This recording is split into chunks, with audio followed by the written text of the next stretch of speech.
Eu agradeço de coração assim a recepção da família, a forma como eles nos receberam, e também agradeço o carinho e a atenção dos irmãos. Nós temos feito assim realmente boas amizades, e ainda que a gente tenha observado, como disse o querido ali, que não dá para todo mundo pensar a mesma coisa, né? Mas pelo menos temos a certeza de que todos nós que aqui estamos fomos salvos pela graça soberana do nosso Deus. Amém? Portanto, falar desse tema nos dias de hoje é um desafio, já que existem posições diferentes, divergentes, quanto aos ramos da doutrina da graça.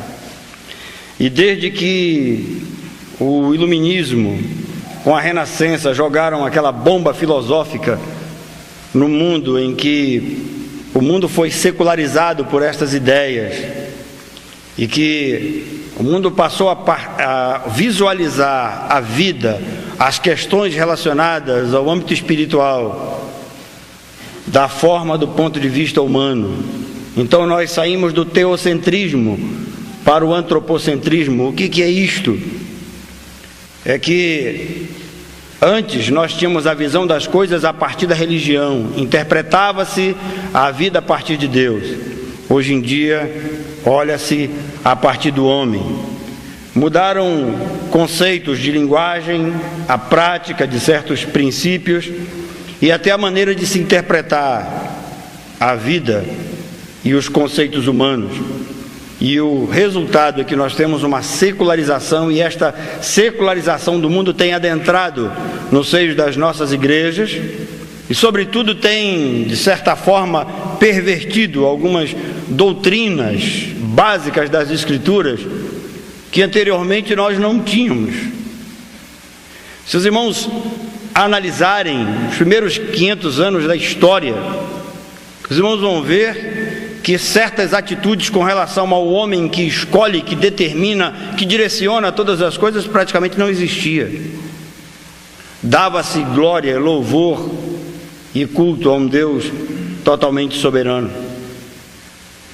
Como disse o pastor Laurence ontem, de fato nós não podemos pensar na questão da graça e da eleição sem que antes não tivéssemos pensado na questão da depravação. E ele foi muito feliz ontem com relação à depravação total. E quando eu olho para Romanos capítulo 3, a partir do verso 10 até o verso 23, que é um trecho conhecidíssimo de todos nós podemos chamar a atenção ali para os irmãos para um princípio chamado princípio da inutilidade. Que quando o pecado adentra a vida humana, esse ser humano se torna inútil em todos os sentidos. E aí, com isso nós temos essa morte espiritual, essa incapacidade do homem de poder chegar até Deus.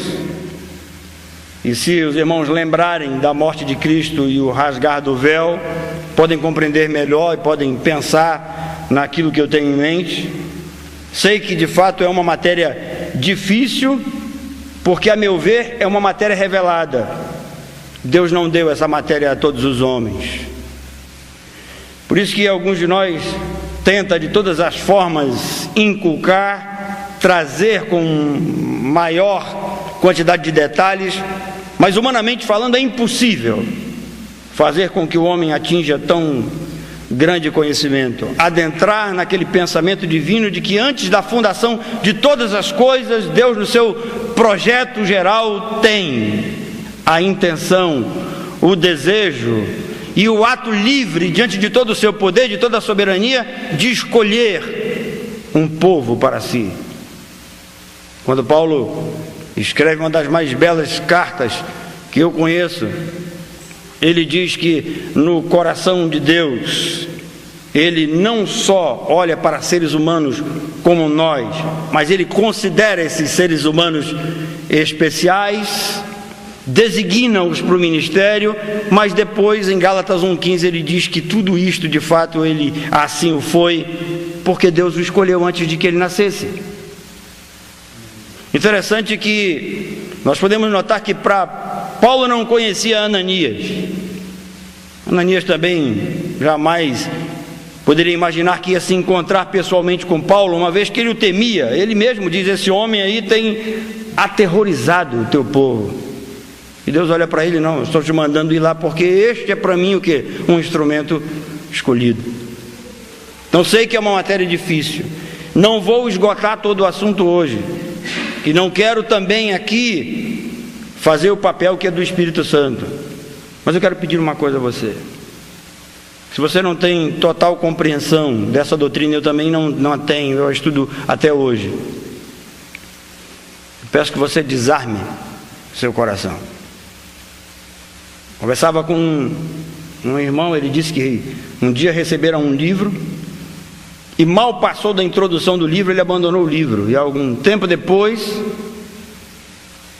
ele veio descobrir que o livro era uma maravilha, né, irmão?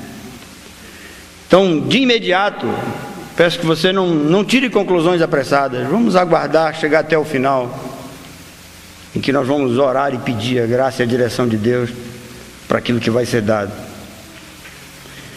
Como eu disse aos irmãos, esta doutrina de fato é difícil, mas eu quero chamar de atenção. Uma doutrina bíblica, queridos, ela não pode ser ensinada se ela não conseguir calar os objetivos a que se propõe.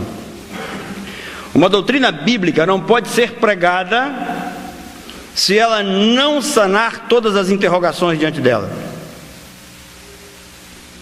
Portanto, tudo aquilo que divagar para a mente humana e para as questões humanas, se aquilo que você aprendeu até hoje, você não obter resposta nas Escrituras, não corra para seres humanos. Cuidado com os formadores de opinião, porque muitas vezes nós seguimos aquela teoria Gabriela. Sabe como é que é aquela teoria Gabriela que o Jorge Amado ensinou? Eu nasci assim, eu sou mesmo assim, vou morrer assim. No Evangelho de Cristo não existe esse princípio, não existe esse modo de agir e de pensar. O Evangelho de fato transforma, e quando Deus quer de fato abrir a mente, Ele assim o faz. Se os irmãos olharem, vez por outra nós encontramos nas Escrituras assim: abriu a mente dos discípulos para eles compreenderem plenamente as Escrituras. Esta deve ser a nossa oração, de que Deus abra as nossas mentes nesse local e nesses momentos especiais que estamos passando aqui nesse momento. Só a Ele devemos toda a honra e toda a glória. Efésios capítulo 1.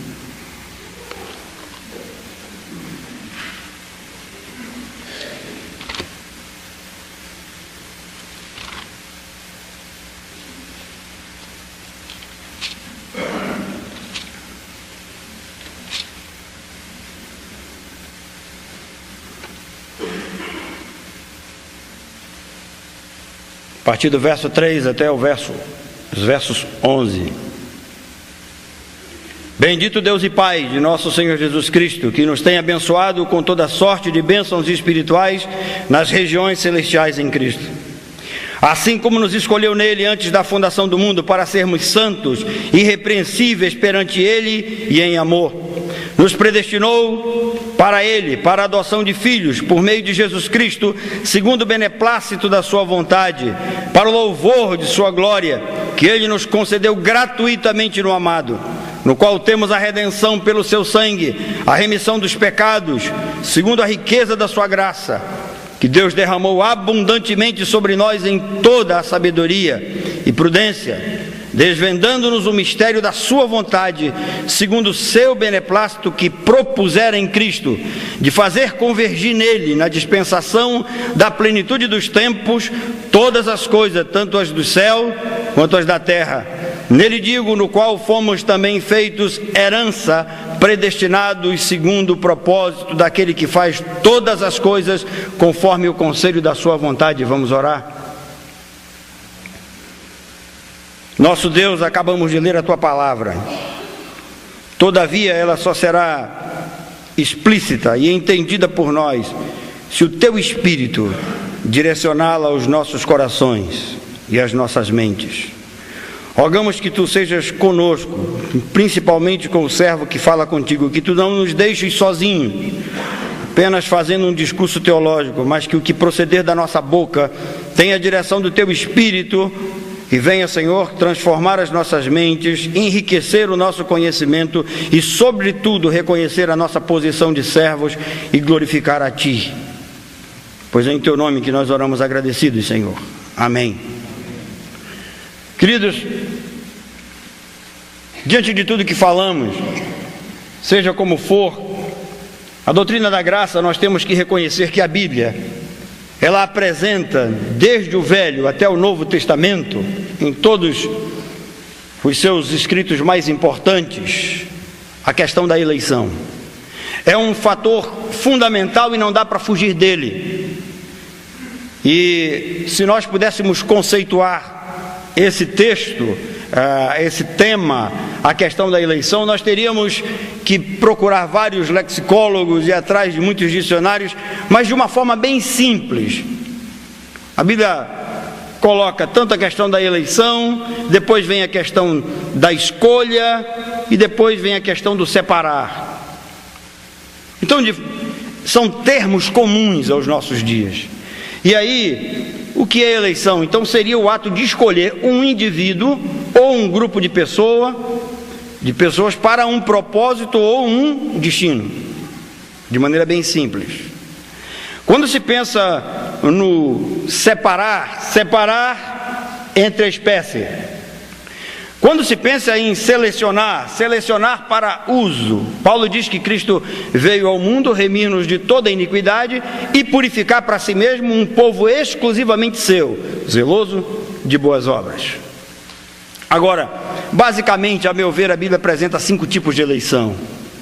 Há mais detalhes com relação a essas escolhas de Deus. Mas se nós olharmos para as páginas das Escrituras, nós vamos ver com clareza que dentre todas as nações da terra, Deus escolheu Israel.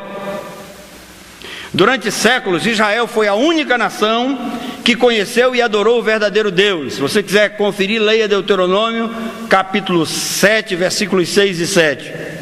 Quando Deus diz que de todas as nações que há sobre a terra, Deus escolheu apenas Israel.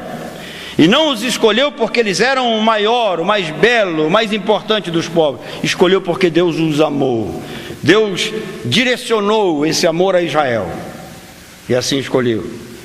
Nós vamos ver também que quanto à questão dos anjos, há uma eleição também para os anjos. 1 Timóteo capítulo 5, versículo 21, Paulo diz: conjuro-te perante Cristo Jesus e os anjos eleitos. Esses anjos que permaneceram fiéis no determinado propósito que Deus os criou, não foi porque eles tiveram também essa liberdade de escolha ou esta prerrogativa de santidade, mas foi porque Deus de fato os escolheu e os preservou. Nós vamos ver também que a Bíblia apresenta a eleição de Jesus Cristo como Messias. Quando se fala na questão teológica da economia da Trindade, nós vamos ver que na questão dos três, Pai, Filho e Espírito Santo, Cristo é o escolhido para ser o Messias. E Lucas 9, 35 vai nos dizer isso com letras bem claras. Nós vamos ver também que a Bíblia apresenta a eleição para um determinado serviço, para um ministério, para algo específico vindo da parte de Deus. E aí nós vamos poder entender a questão da escolha de Moisés. Os irmãos podem consultar em Êxodo capítulo 3, versículo 10. Nós vamos entender a escolha de Paulo, dos demais